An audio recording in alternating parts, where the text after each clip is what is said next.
So the title of the talk is a somewhat broad and all-encompassing one, and it does, I think, a good job of summarising what I've been interested in for most of my academic career, in the sense that it situates public relations as this kind of social actor with profound implications for the ways that we live our lives individually and collectively. And initially, when he sent me this, and I thought, oh, that's great, they've sent me something really interesting and I can speak to this. Yes, it's really fine, it's fine, perfect title for me. And then I realized that it's so big as a topic that I didn't know where to start. So I've decided to reflect a bit in the talk on what the basic truth, what I think this truth is about public relations, means for us as people living in community with each other, as citizens in public life, and as researchers and scholars, of course, with an interest in the ways that communication operates. And I'm going to do this in a number of stages. I'm going to speak for about 40 minutes. First, I want to reflect on the implications of understanding public relations as a social actor rather than as an organisational function. And I want to explain a bit more about my approach to that approach to the discipline, the approach that I take, and what that means. I'm then going to extend my arguments to suggest that, in fact, the critical sociocultural perspective of PR needs to adopt a stronger approach to the power of public relations and promotion more broadly by examining its constitutive power. And I use the examples of borders and bordering power to illustrate the ways in which promotional logics of visibility and circulation can bring things into being in particular ways, but also introduce fragility, unpredictability and ambivalence in those new realities. And then I'll conclude with some brief final thoughts. So in the field of PR research then, and perhaps also PR in practice, thinking about public relations from a critical and a sociocultural perspective remains a marginal activity. And the vast majority of scholarship and the vast majority of kind of public relations practitioner thinking is focused on how organisations use PR in order to achieve their goals. And in this kind of work, the reality that public relations has effects beyond the organisation is either secondary or it's largely ignored. And so what one might call the functional organisation-driven approach takes the role of public relations within organisations as its primary focus. And it asks what role PR practitioners play as organisational actors, who they are connected with within the organisation, and how their work links with other organisational functions and how they contribute to the bottom line through those processes. So public relations itself then is understood as a neutral tool in that context, a channel that transports meaningful messages from organisation to audience, but has no power in and of itself. It's simply a vessel to carry information. And I think perhaps more importantly, its effects beyond the organisation have little importance for researchers. Public relations is a promotional tool whose power is easy for researchers to ignore or accept. And that's in part because we also live in the real world where promotion is now a way of life. It's become normalised and normal. We all use PR techniques in the ways that we conduct our relationships, the ways we look for jobs, the ways we use social media, the ways we judge others, including organisations, for using social media with us. We expect organisations to communicate with us, to take us seriously as audiences, to be authentic in their communication. But if we take all these activities for granted, if we don't interrogate what public relations itself is doing when it brings information to us and circulates it around us, not on behalf of other organisations, but as a practice in and of itself, then the risk is that we stop asking exactly what is happening to the world as we use those tools and techniques. And yet we know from work in the wider media and communications field on promotional culture and promotional industries, for example, on the data industries, for example, on journalism, that the way public relations techniques have been used has significant effects on the ways that we think about the world, the ways that we see our place in the world and understand that, and the ways that we see other people and how other people see and understand us. And indeed, the whole point of public relations work, as practitioners themselves argue, you can see these statements here from Edelman and from Weber, is to change the way people think, not only about organisations, but about the issues that organisations want us to care about that also shape society.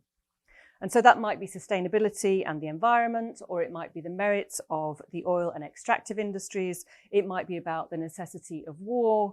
It might be about the way in which a new mobile phone will transform our lives. But certainly the days of simply telling audiences that loyalty to an organisation and its products are in their interests are long gone, if they ever existed at all. And so the critical sociocultural approach to public relations engages directly with this reality of PR, going beyond the organisation to interrogate the ideological work it does in society, changing or reinforcing cultural and social norms, the relationships that we build with each other based on those norms, and ultimately reorienting or consolidating the power relations that structure society. And some examples of the ways that PR is doing this in the major debates in the US at the moment are here, kind of on the right-hand side of the slide. So a sociocultural approach starts with assumptions that shape research and thinking about PR in quite specific ways. And I've written about this before, but I think it's worth recapping them. So first of all, the standpoints from which you can understand PR are many and varied. They're not limited to the organisational perspective. Secondly, public relations is shaped by the cultures and societies in which it operates. But it also, thirdly, has the power to intervene in those cultures and societies. So it's a very active force. Consequently, then also, and fourthly, the effects of PR have to take into account social and cultural outcomes and not just organisational or economic ones.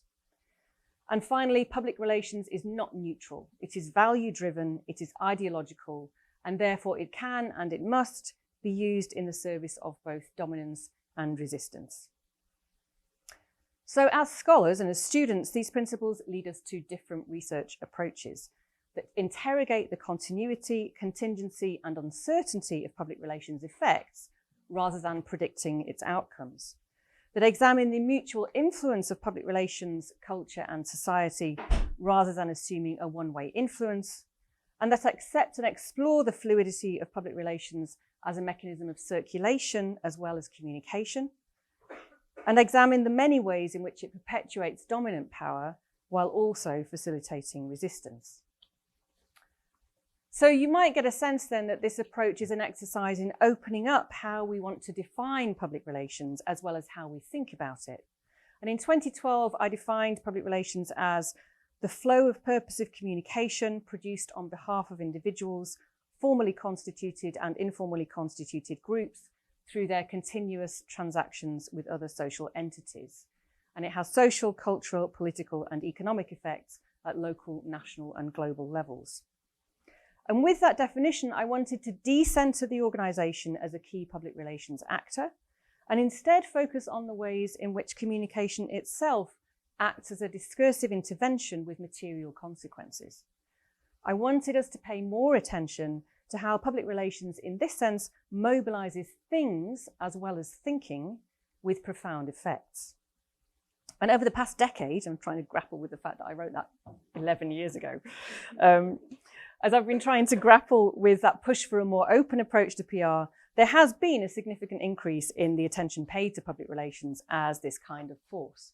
So Melissa Aronchik at Rutgers, her recent major book on the history of public relations and the environmental movement, for example, shows how the extractive industries used public relations to shape the terms of the environmental debate from the 60s onwards, in fact, before then, used it to extend their reach not only to promote their own activities, but to alter the ways in which we understood the very concept of the environment and our relationship with it.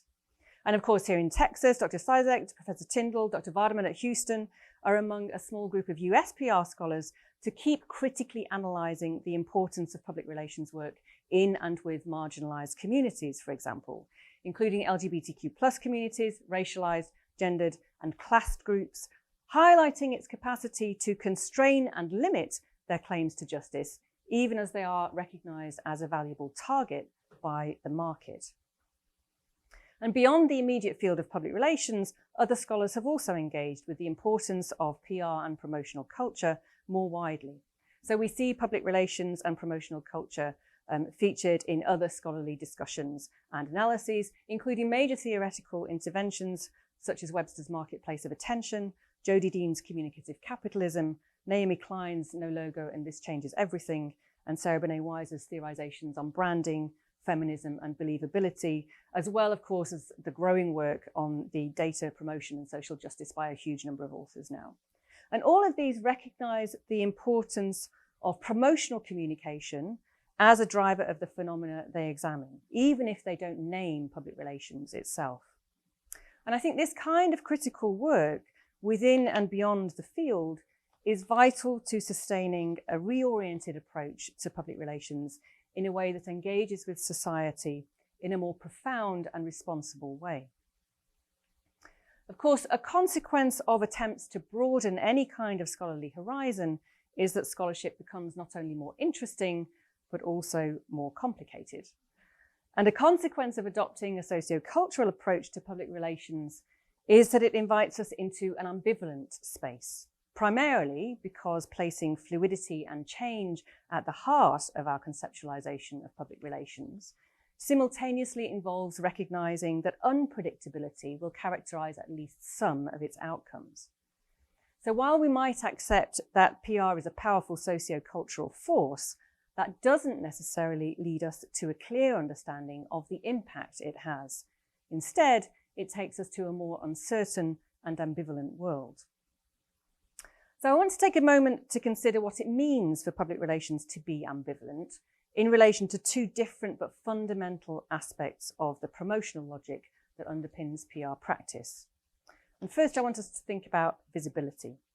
So in an article recently published with Cesar Jimenez Martinez, I argued that promotional industries, including public relations, foster a regime of visibility based on three modalities. First of all, visibility as recognition, which associates being watched with empowerment. Secondly, visibility as transient, which stresses visibility as a scarce resource that requires continuous work. And thirdly, visibility as an end goal, an end in itself rather than a means to achieve something else. So each of these modalities, I suggest, is characterized by ambivalence. So for example, visibility might generate recognition and thereby provide a basis for claims to justice and equality. But recognition also invites surveillance and threats and violence, both on and offline.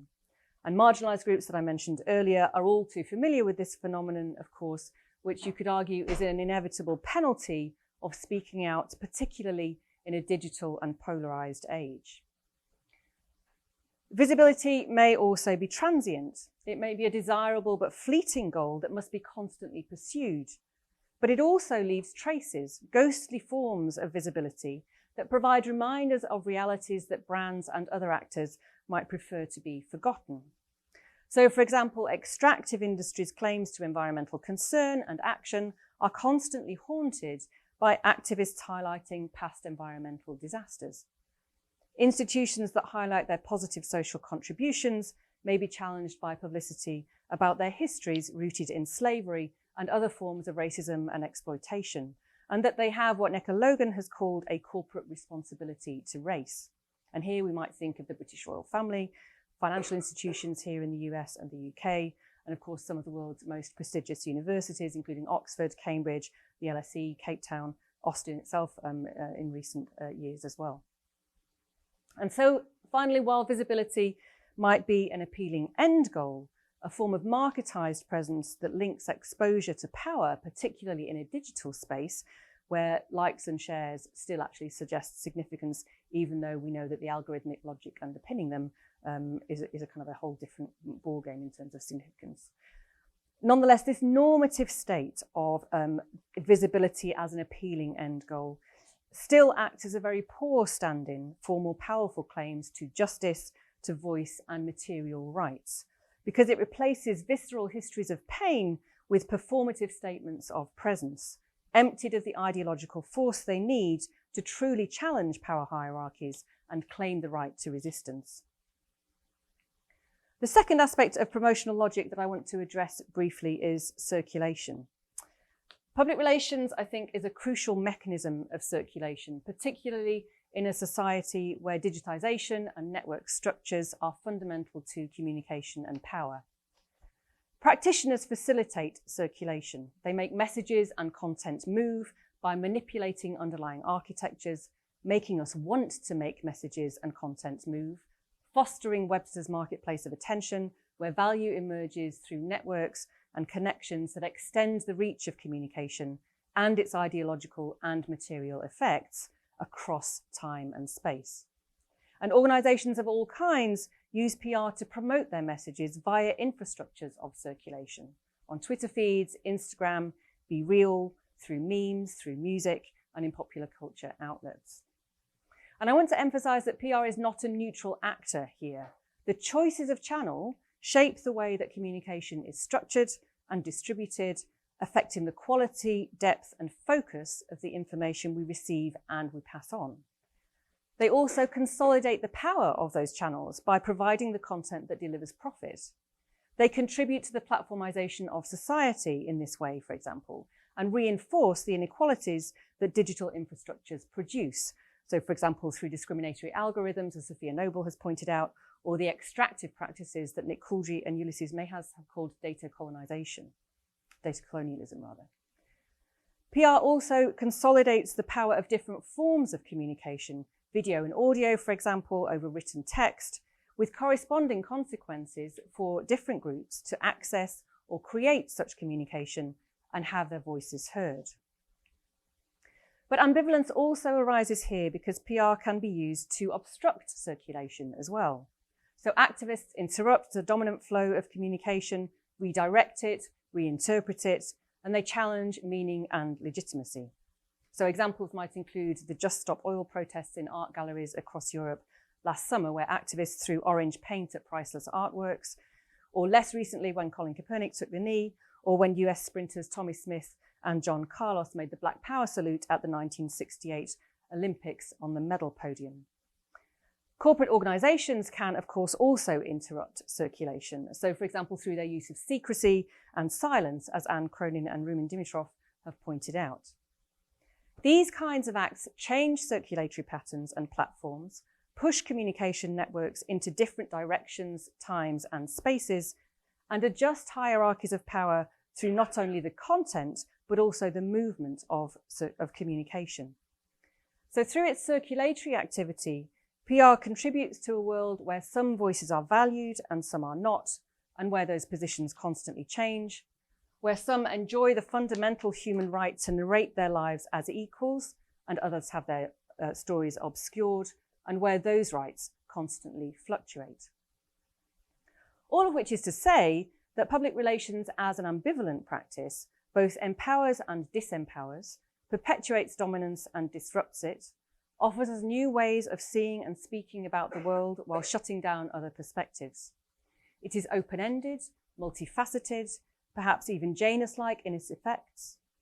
And we need to keep asking what aspects of whose lives is it privileging, making visible, masking, avoiding, or disguising. And while traditional public relations scholarship and practice might reify organisations, I'd point out also that they are also ambivalent spaces, capable of contributing to and undermining the social fabric, of joining us together and of tearing us apart. And all too often, public relations work is neither declared to us, nor does it, as a profession, acknowledge the work it does in these social, cultural, and political arenas. So it's essential for us as scholars to remain vigilant about the way it facilitates power in the many struggles that we're living through. Is that all there is to say then about the relationship between inequalities, social justice, democracy, and public relations, this kind of broad overview? In the second part of the talk, I want to take things a step further. So I've argued that PR has a fundamental effect on society, but I want to suggest that there's more than that at stake because it is in fact constitutive of society. Just like the media, political institutions, legal systems, education systems, it brings a certain form of society into being. Promotional systems and public relations as part of them do not simply work in or on a given social context, but constitute an infrastructure from which society emerges.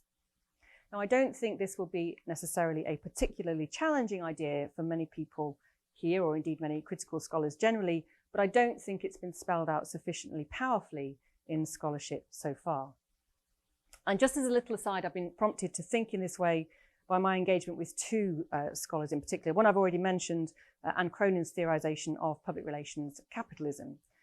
She argues briefly that the inability of neoliberal governments to deliver on the social contract by keeping us fed, housed, with an adequate income and safe has led to declining levels of trust in the political sphere and a vacuum in the space previously occupied by the social contract. And this vacuum, she suggests, has been colonized by corporations that promise us a form of political voice and participation, not as citizens, but as consumers through the market. The result is that a different kind of political sphere has emerged, structured not only through citizenship, but through consumerism and the market, which are arenas that used certainly to be shaped by politics, but are now claiming status as the political in Chantal Mouffe's terms. The second area that's prompted this thinking is humanitarian communication, which I've been teaching for the last couple of years. And critical scholars in this field argue that humanitarianism is not only something to be communicated, but is structured through communication and ultimately constituted through communication.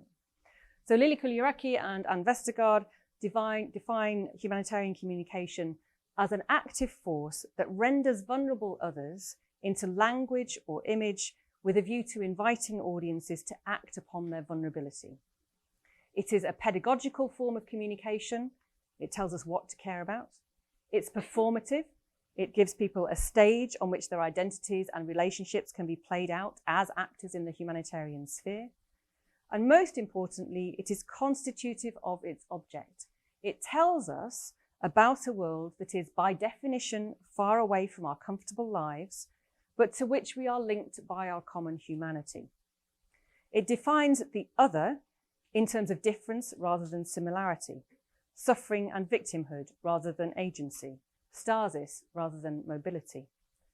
And by reifying the distance between us and them, by bringing that distance into being through a discursive regime that presents it as the only option, humanitarian communication creates a world in which we might readily help, but where we remain safe in the knowledge that these people are not us and their lives are not our lives. Now, this idea of the constitutive alteration of political and humanitarian worlds through the promotional work of organisations prompted me to think a bit more about this constitutive power. And this is, of course, something in the constitutive power of communication is something that's very familiar to organisational communication scholars, but not so much in relation to public relations. But I want to argue that the constitutive power of public relations relates not only to discourses as interventions, but also to these promotional logics of visibility and circulation that structure practice. So in other words, that constitutive power comes not only from what is said, but from the systems that put what is said to work in a promotional environment. And in the last part of this talk, I'll try to illustrate this argument with an example from an area that I'm currently working on, the relationship between borders and promotion. So borders are a multi-billion-dollar global industry. And Miria Georgiou, my colleague at LSE, has defined bordering power as the hierarchical ordering of Europeans and migrants' humanity that subjects migrants to danger, controlled mobility, and conditional recognition. And she's labelled European there because she's working in the European context, but you could take that in the context of the US as well, of course. And Miria and my other colleague, Lily Kuliaraki, have argued that bordering power is both material, so infrastructures, walls, buildings, barbed wire, and technologies, as well as symbolic, developed through the production of meaning by actors at, around, and beyond the actual location of the border. So the reach of borders has to go beyond their material presence if they are to act as a deterrent to the other. Otherwise, they don't do their job. And it is the border as an imaginary that has the capacity to mobilize in this way, to move across time and space. But I want to suggest that this can only happen through promotional work and the role that it plays in constructing, facilitating, and perpetuating the border. I want to draw attention to the fact that borders survive and are kept going as a powerful imaginary, not only through the discursive construction in what is said about them in PR and other kinds of promotional texts, but also through the regime of visibility and the mechanisms of circulation that enable those discourses to be seen and recognised as a form of reality and circulated as reality, so that reach is achieved and symbolic power is sustained. And so specifically, I'm suggesting that promotion has a fundamental role in constituting borders, promotion as borders, in legitimising the work of actors at borders, promotion and borders, and in abstracting borders for the purposes of the promotion of other things, promotion through borders. So promotion as borders, for example, as borders, manifests in the form of advertising and PR campaigns that take the symbolic idea of the border and extend it in space and time to communicate border power in countries of migrant origin. And this is a very frequent occurrence. But this ad campaign, for example, which was launched last year by the US Customs and Border Patrol, is targeted at migrants from Honduras and Guatemala. It's distributed via mobile devices. It's designed to be shared and circulated by its target audiences, and they can click through to a detailed web page through these images with more information. It was described by the CBP Commissioner as an important component of US government efforts to prevent tragedies and curtail irregular migration. And the campaign texts warn readers that they will be detained and removed from the US, describe the dangers of migration in detail, demonize people smugglers, and generally frame illegal migration to the US as a perilous activity that will inevitably end in disaster for you and for your family. This discursive interweaving of border practices with narratives of danger for those who try to cross the border conflates bordering power with humanitarian care. It creates a world where the responsibility for border safety lies with those who choose to come rather than stay away. The reality of inhumane border practices is deflected onto the inhuman smuggler. The border force simply enacts the law. And these messages are layered through multiple forms of visibility on the phone, on the website, through discussion, through social media. They are circulated through images and ads and websites that feed into the need for the imaginary of the border as deterrent to be seen in particular ways. The layered approach is specifically designed to be shared and circulated in line with the promotional logic of the current environment. It counters the transient nature of visibility by being multiple and repeated. It extends the reach of the border through a logic that assumes being seen constantly and repeatedly will consolidate the required imaginary as reality. And this extends the symbolic power of the border into the private and public spaces of the target countries outside the US, beyond the actual border. It constructs journeys to and through the border as an undesirable, foolish, and reckless encounter that endangers everyone it involves. And in this way, the campaign constitutes a symbolic bordering practice in and of itself through both the discourses and the promotional logic that extends and circulates the work of the material border. Promotion and borders can be seen in the work that bordering does as a vehicle for promoting agencies, technology companies, and other actors whose work supports the material border. And not least among these are border forces themselves, which do the same discursive work of articulating different regimes in their narratives to justify their roles. And so in these narratives from the Australian Border Force website, for example, bordering is transformed into a challenge of security, of national protection, of administrative process, and of inevitable action. There's a friendly border patrolman there for you to welcome you as you cross the border. So borders here only exclude those who are unlawful, who must be detained. Because borders and their forces are tightly connected in the dynamics of material bordering power, the promotion of one allows the other to promote itself also in alignment using a similar kind of narrative. And here the Australian Border Force constitutes the symbolic border through its discourses in specific ways that serves the force's own legitimacy. The Border Force, as the border is a mechanism of security, the Border Force then becomes an agent of security, reassuring the population, allowing legitimate travellers in, protecting us from those who are illegitimate. For the UNCs, the force is simply doing its lawful duty. It doesn't have any negative intention over and above the lawful requirement. And as a result, the realities of Australia's brutalising offshore detention practices, which in February this year prompted 2 refugees to sew their lips shut and go on hunger strike in protest, are erased and excused in a world where detention can only be a lawful practice regardless of how it is done. The success of this promotion depends on the border being recognised as a symbol of protection, and its visibility in border force narratives has to contribute to this reality. The purpose of invoking the border, of making it visible and circulating it as an imaginary in these terms, simultaneously serves the constitution, not just the reputation, but the constitution of the force itself. It becomes the entity that is protecting us. Unlike the border imaginary, the visibility of this particular border force must also circulate widely. It must become normal, the reputation with which we always reference the border force when we imagine them. Because once it is normal, it can be relied upon as a touchstone that excuses conduct when other more challenging realities arise, such as the sewn lips of refugees. So the brutality of border power as an inevitable administrative process is excused because it is limited to those who are not us, who are unlawful, whose narratives are not visible, importantly, and do not circulate in the same way, and who may therefore be legitimately excluded.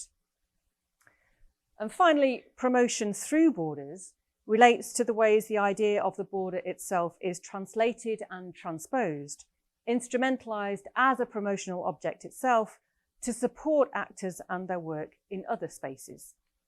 The imaginary of the strong border, for example, which I know Donald Trump was very keen on emphasizing here, is often used by other governments as well as a stand-in for strength for other actors. So in the UK, for example, at the moment, the Home Secretary, Suella Braverman, has introduced the somewhat poorly named Illegal Migration Bill, which is actually illegal, although the focus was on what she calls illegal migration. But that bill effectively removes all rights to arrival in the UK as an asylum seeker or a refugee, and constructs the border and decisions about who crosses it as a matter of sovereignty rather than international law. The bill is nonsensical. It can't stand up in international legal terms, and so it won't succeed. But it has been publicised by the government simply as evidence that that government is serious about tackling or eliminating small boats. And these elements here, that one's a Twitter kind of Mickey take, but these two are Twitter campaigns from Rishi Sunak's office, where the rationale and the strength of the government is presented as the background to the bill itself. And once again, we have some unfortunate phrasing here. I don't believe we do have a modern slavery system in the UK, but this makes it seem like we do. So they really need some work in their PR division, I have to say, but just moving on from that. So this kind of narrative around the border is part of, we have to start thinking about why the narrative exists in the context of something that makes no practical sense. And this is not the first time this has happened in the UK government's kind of work around borders in the last few years. This evidence that, or supposed evidence that it will help the government reduce the number of deaths in the Channel and undermine the business of people smuggling, this idea of the strong border that is made visible and circulated through repetition again and again in the layered systems of communication on digital and offline, And the assertion that the border indicates a strong and capable and determined government is something that these promotional logics allow us to interrogate. That the policy is unworkable is quite irrelevant to its promotional power and to the value of this particular border imaginary as an appeal to voters. Indeed, the policy only makes sense as a promotional tool, because in political contexts like the UK and the US, where controlling illegal migration is a regular election promise, what matters is not the material reality, but the promotional work that a strong symbolic border, a border constituted only through discourse, visibility and circulation, can do to constitute an electable government identity. So in this example, the border actually becomes akin to a floating signifier, a promotional concept that can be deployed in different locations to constitute different realities without being tied to any specific material form.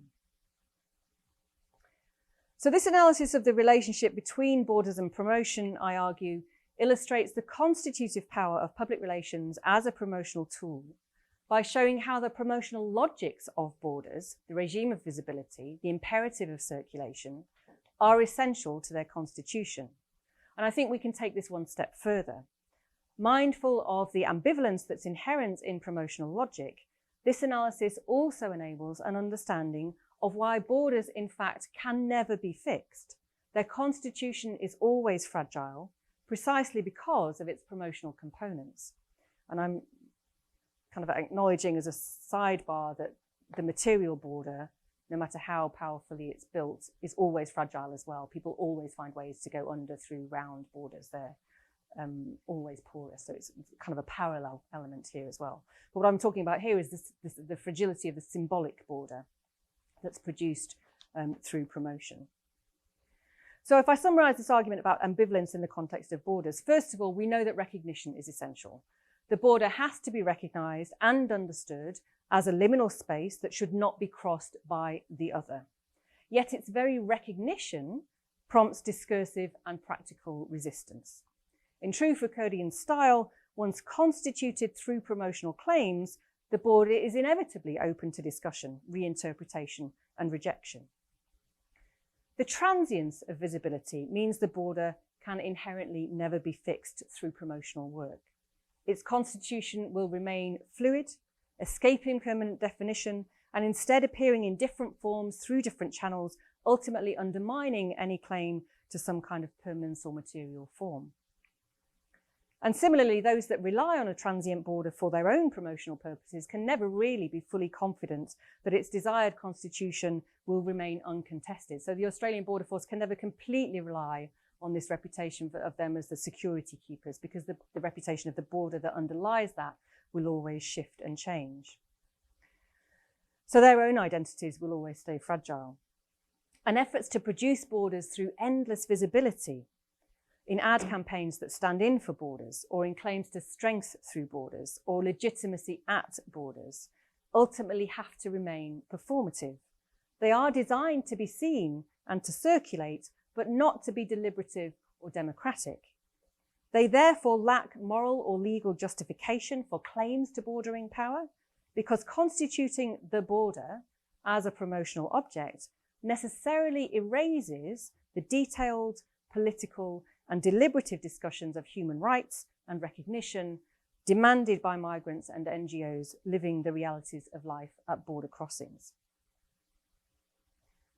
So by using the example of borders, my aim was to offer one example of how public relations as a key promotional tool has the capacity not just to structure or reflect the world in which we live, but to actively constitute or create that world through discourses and promotional logic with various consequences. And if we return to the socio-cultural perspective of PR that I engaged with at the beginning of the talk, this argument focuses attention on the connections between organisations and society by insisting that the constitutive power of public relations is tightly linked to the constitution of its originators. Who are they? Why are they communicating? How does that shape the promotional logic they use to communicate their messages and the choices they make about that logic? What vulnerabilities are created in the process? And ultimately, of course, what effect does all this have on society? And we shouldn't only ask these questions of dominant groups. We must ask the same questions of NGOs, of non-profit organisations, of political institutions, of activists. All of us who communicate do so from a standpoint of interests rather than disconnection. We want a particular world to exist because we feel it is morally, politically, economically, or socially more acceptable than the alternative. By highlighting the reality of all our power as potential communicators, whether it's exercised through bringing borders into being, through creating trans individuals and communities as less than human, as in Governor Abbott's published letter earlier this week, by recasting the space of publishing as a space of danger and threat rather than excitement, knowledge and discovery, as in the ongoing debate about banned books in the US, or indeed on a more day-to-day basis by defining homelessness as a form of state neglect rather than personal error. This constitutive role of public relations, I suggest, has to be handled with extreme care. And this careful handling is fundamental, I think, to our own legitimacy as scholars, researchers, teachers, and students. Thank you very much.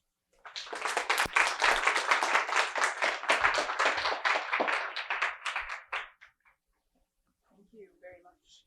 Would you be willing to take some questions? Yeah. Thank you, everyone, for attending. I'd love to use the next 10, 15 minutes just to have some dialogue with Dr. Edwards. So if you have a thought or a question that you'd like to share, this is the opportunity. Sweaty tumbleweed. That's right. I'm just going to give you the mic. Oh my gosh. Yes.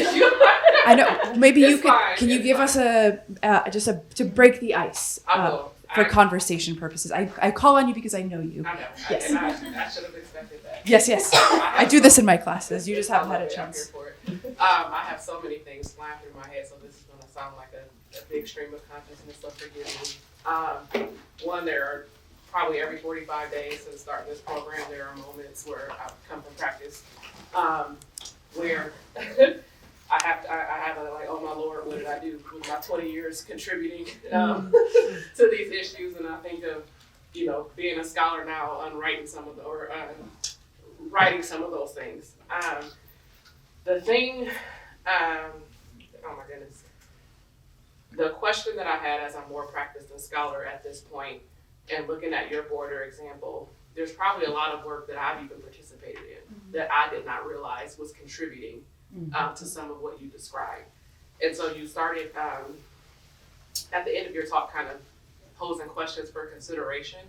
But the big question I had is, how do I get curious to make sure as a practitioner that I am not, whether intentionally or unintentionally, engaging in things that contribute to some of the dynamics that you described in your talk. And I don't know if that question made sense, but that was kind of what was rolling around in my head.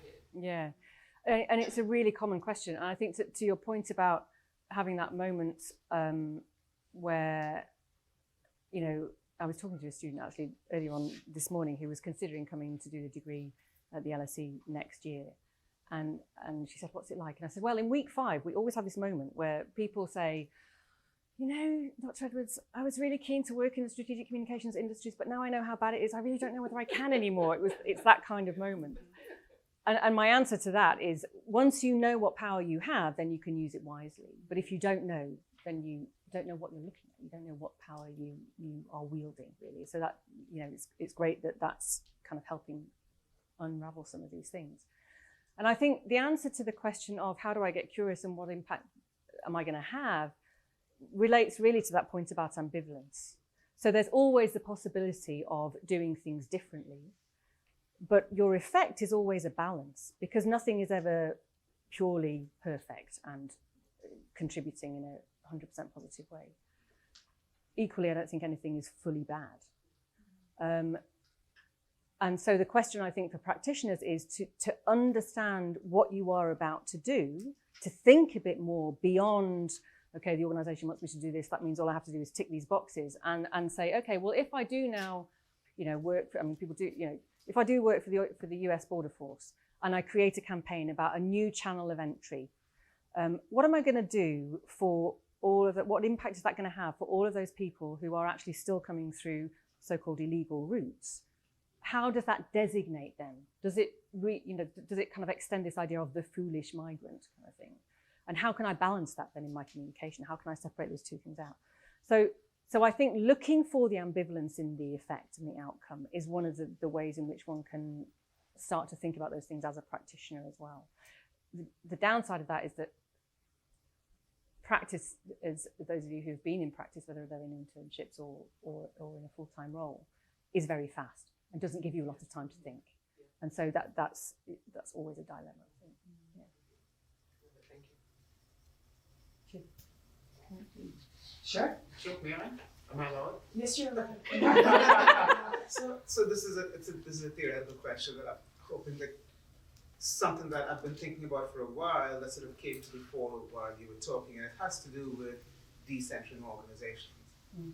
So one of the things that that when I'm on a PR panel at ICA or when I engage with my friends in critical PR, one of the things that I always say, and they get really angry with me when I say it, is that it's always really clear to me how studying movements or migration or activism really helps us understand PR differently and better. But what is it about PR that helps us understand those practices differently? And I understand that that's not a fair question because you could ask that of any discipline, right?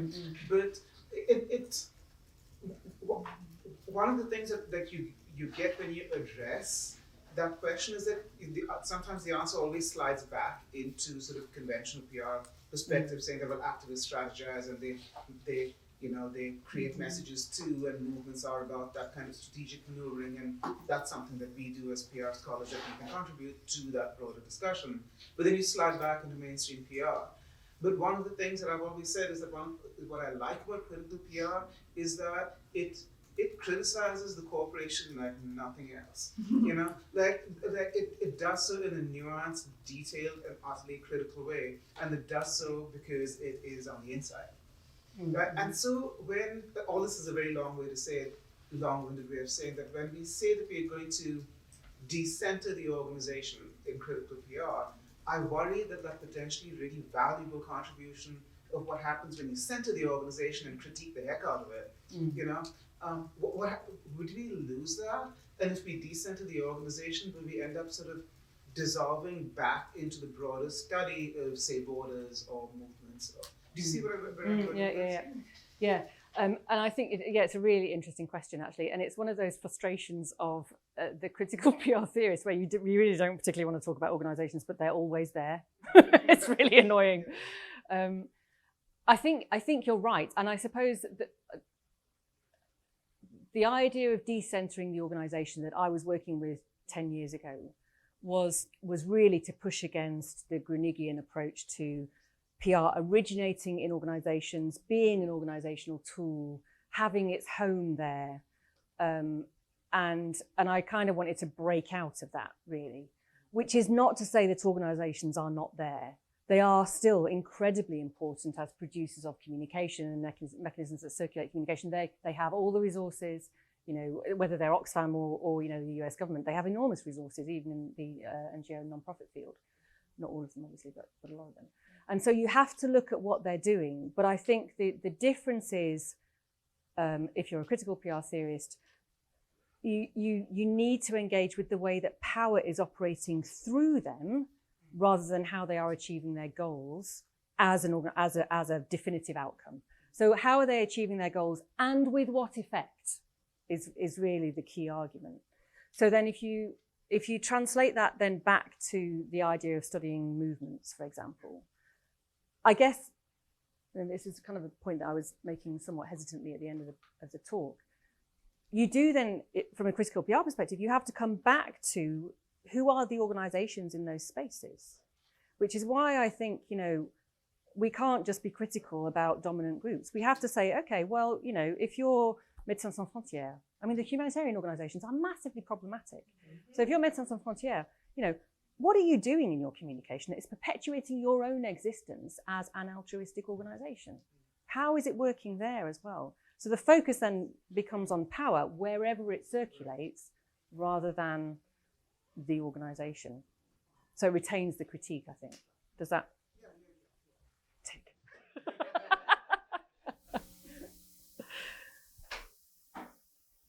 Yeah. Okay, I have a question. It's not nearly as like applicable as some of them. But you're all the way here visiting from Leeds, so I can't help but wonder like a little bit about the differences between PR in the UK and here, because obviously US is very like hyper capitalistic and we're always like work, and so much of that is like just capitalism and it's incorporated into all of our systemic issues, and whereas PR and advertising is like complicit in some of that. So just wondering like what are the differences between like US PR and like I mean, scale maybe. I don't think the fundamental dynamics of neoliberal capitalism are different in either setting. I think there's some extreme. One of the things I've noticed here, for example, is that in every ad break, there's about 5 different adverts for pharmaceuticals. Yeah. I've got so much medicine being offered to me. So that's because of the industry structures. It's deregulated. You're allowed to do that. You're not allowed to do that in the UK, so you never see ads for prescription medicine. So little things like that structure the market for communication certainly are different. But I think the basic principle of what's this communication for, how and why do we do it, those are pretty similar. And the differences would emerge from the immediate concerns. And so, for example, one of the things that I noticed at the beginning of this week when I arrived was the vitriol in the trans debate here. Now, there is a trans rights debate in the UK, but it's not as extreme and it's not as loud. And I think it's not made its way quite yet through to this legislative kind of intervention and reframing that's going on here. We don't have book banning yet. You know, there are these things filter through, but they're not as extreme and not as intense. And I think that's to do with the way that society is structured. It's not so polarized, and it's smaller. And so when the polarization emerges, you have a bit more of a visible debate about how polarization itself is a bad thing, and there's a bit more scope for nuance, I think. But the basic structures, I think, of the communication world are the same. I think you have to go to, actually, Shiv, I'd be interested in your view on New Zealand, because in New Zealand there's a much stronger presence, for example, of the indigenous community, the indigenous people, the Maori, and they are now embedded in organisational structures and systems and social systems in a way that doesn't happen very much elsewhere. So I don't know if you would have a view as to how communication is different there. I do think that PR is less corporate. It's no less capitalist, but it's less corporate. As in there are not that many corporations in New Zealand. There's just a heck of a lot of SMEs, right? But at the same time, you find PR work in interesting places, and activists more likely to call themselves. Say that they're doing PR. Yeah. Yeah. So, I mean, you worked in PR there. I mean, was that your experience as well? Oh, it was a long time ago, and I was working for Microsoft. And I mean, the status of Moody then was very much, we've got to fight for our rights. It was a different kind of thing. It wasn't embedded in the way it is now. But it feels broader. It doesn't feel as constricted. It feels like it occupies more social space. Yeah. I'm going to ask a question that maybe veers off a little bit, but not too much. Your 2012 definition of public relations, you talk about the flow of purposive communication on behalf of individuals, constituted groups. How does generative AI chatbots change that definition? And how will this generation, because I'm getting ready to retire eventually, how will they have to deal with all that? I'm not going to deal with it. I'm following you. Not my problem. But no, seriously, like how does, we're at one time we were talking about in 2012, we were even thinking about AI, and also too the way AI bots have been deployed in the US by other actors, and how the US has also done this in other countries to inform, polarize, make people think they're talking to real people and they're not. So how does the definition shift, or does the definition shift? What is your opinion on that? I don't think necessarily the definition shifts apart from, you'd have to put another actor in there. And I think that's one of the advantages of defining it as a flow, because the flow can be retained. It's just that it's pushed around by different dynamics. I mean, the short answer to your question is I don't really know, because I don't know. So for me, I would go back to how does that new intervention change the dynamics of power? Where does it work positively, and where is it highly problematic? Or both at the same time, which is what will be the case, I think.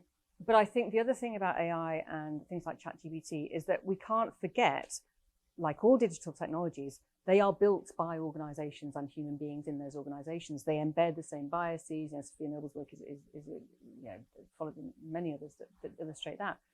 And so there's a danger, I think, of reifying the technology and forgetting the space behind it. That's a really important thing.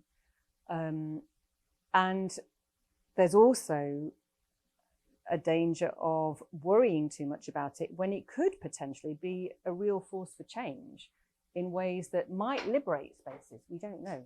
There is activism around. There's been activism around it for a while. Facial recognition and the police use of facial recognition, for example, rights to negate oneself from surveillance, all of that kind of data collection, all of that kind of stuff has been around for quite a long time. So it's a contested space, and I think there's almost, I'm not saying it's wrong, but I think it feels a bit like a moral panic around the idea of it, because suddenly it's usable and it's everywhere and all the students are going to use it for your essays, which of course you never would, I know. And we're all going to lose our jobs. But it's not new, but we haven't integrated it into our theorization yet. We talked about this yesterday, I think, and I think that I certainly haven't done enough around it. Part of the difficulty is that the questions about the impact it will have on the communications industry are embedded in practice, and we're always behind. We're always, we spend a year thinking about the project, and then we get some funding, and then 2 years later we get into the project, and then 5 years later we write an article. I mean, ChatGPT will be a distant dream of the past by the time that happens. And so we need to find ways to speed up and to engage more quickly, I think, in that kind of world. Perhaps through students who go off and do projects and internships and things like that. I mean, that's really important. But that's a big problem, I think. So finding answers to those kinds of questions is in part a problem of research and empirical arguments rather than just theory. People are leaving. I know. Thank you, everyone, for coming. I appreciate it.